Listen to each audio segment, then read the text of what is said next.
చెప్పండి. ఒకటి, మిమ్మల్ని లైట్ అన్న తీసుకుని ఉండాలా, లేదంటే కాంగ్రెస్ చేస్తున్న ఆరోపణ నిజమై ఉండాలి? ఇప్పుడు ఋషి గారు అంటే బీజేపీని విమర్శించటానికి అవకాశం ఇవ్వలేదు కాబట్టి, బీజేపీని విమర్శించడానికి అక్కడ సందర్భం కూడా లేదు కాబట్టి, ఎందుకు ఆయన 10 సంవత్సరాల కాలంలో కేంద్ర ప్రభుత్వం రాష్ట్ర అభివృద్ధి కొరకు ఎన్ని లక్షల కోట్ల రూపాయలు రిలీజ్ చేసిందనేది జగమెరిగినటువంటి ఒక సత్యం. అది ఒకటి.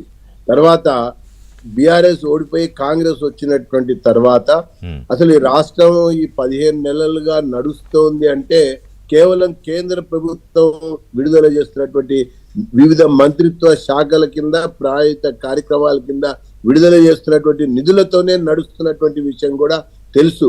కాబట్టి ఏదో ప్రాస కోసం ఒక మాట అనాలి కదా అని చెప్పని 11 సంవత్సరాల్లో ఇక 11 ఇంత కూడా రిలీజ్ చేయలేదని చెప్పని ఒక మాటగా మాట్లాడారు అంతే. ఇక పోతే రాజకీయ కోణంలో మనం ఆలోచిద్దాం. అంటే ఏ పార్టీ అయినా సరే రాజకీయంగా ప్రారంభించినప్పటి నుంచి ప్రస్థానంలో వార్షికోత్సవాలు, లేకపోతే దశాబ్ది ఉత్సవాలు, లేకపోతే రజతోత్సవాలు, లేకపోతే రకరకాల ఉత్సవాలు జరుపుకోవటం సత్యం, సహజం, వాస్తవం కూడా. ఎందుకంటే సిద్ధాంతాలు, నాయకత్వం. అయితే ఇక్కడ బీఆర్ఎస్ 25 సంవత్సరాలు అని చెప్పన్నారు. అంటే దానికంటే ఎక్కువగా మరి కేసీఆర్ గారు తెలంగాణ రాష్ట్రంలో 25 సంవత్సరాలుగా పరిపాలించారు అన్నట్టుగా నాయకుల యొక్క 25 సంవత్సరాల ఉత్సవాలు అనుకుంటే బాగుండేదేమో. ఎందుకు టీఆర్ఎస్ ప్రారంభించారు, వారు ఇంకా ఎక్కువ సంవత్సరాలు రాజకీయాలు ఉన్నారనుకోండి. టీఆర్ఎస్ గా రాజకీయాలు ఆలోచన చేస్తే బీఆర్ఎస్ గా రూపాంతరం చెందిన తర్వాత ఆ టీఆర్ఎస్ యొక్క ఉత్సవాలు అంటానికి వీళ్ళే, బీఆర్ఎస్ ఉత్సవాలు అంటానికి అంతకంటే కూడా వీల్లేదు. ఒకటి.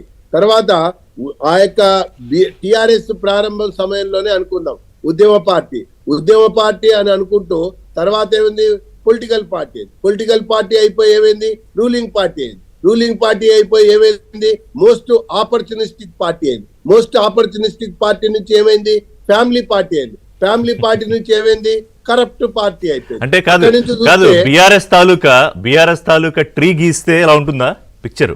మరి అందుకనే నేను చెప్తున్న ప్రస్థానం, ఒకవేళ టిఆర్ఎస్ యొక్క ప్రస్థానం 25 సంవత్సరాలే అనుకుంటే ఖచ్చితంగా మరి ఫ్యామిలీ పార్టీ గురించి ఆలోచించాలి, ఆపర్చునిస్టిక్ పార్టీ గురించి ఆలోచించాలి. ఎందుకు కాదు తెలంగాణ ఉద్యమంలో కేసీఆర్ తాలూకా కీలక పాత్ర అనివార్య పరిస్థితుల్లో, అంటే ఆయన మాటలను బట్టి ఖచ్చితంగా ఇక వేరే దారి లేక తెలంగాణను మీరు సరే కాంగ్రెస్ సపోర్ట్ చేసి ఇవ్వాల్సిన పరిస్థితుల్లోకి నెట్టిన వైనము 10 ఏళ్ల పాటు అధికారంలో ఉండి మరి ఇవన్నీ అంటే కేసీఆర్ తాలూకా తెలంగాణ ఆయన ప్రస్థానాన్ని ఎందుకు ఎక్కడ చెప్పడానికి ఇష్టపడట్లేదు మీరు?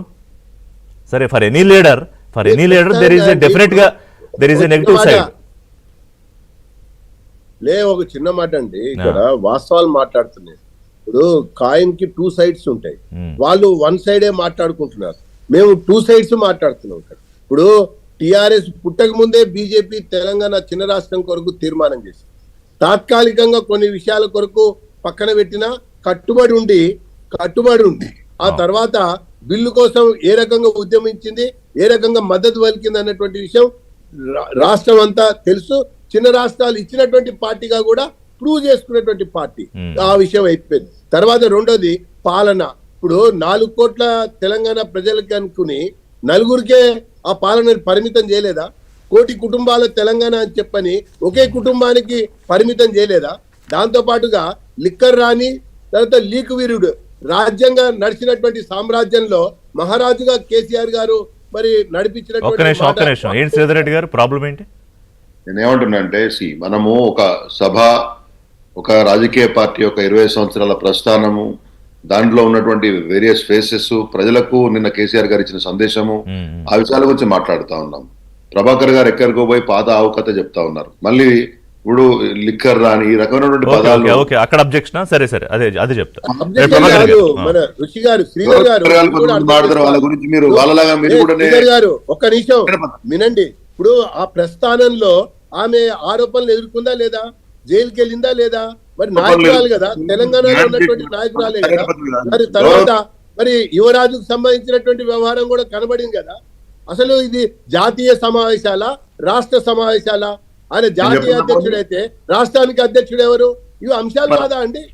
సరే, ఓకే, కాదు ఆ విషయాల కన్నా కూడా తప్పు పట్టచ్చు. ఒక స్మాల్ క్లారిఫికేషన్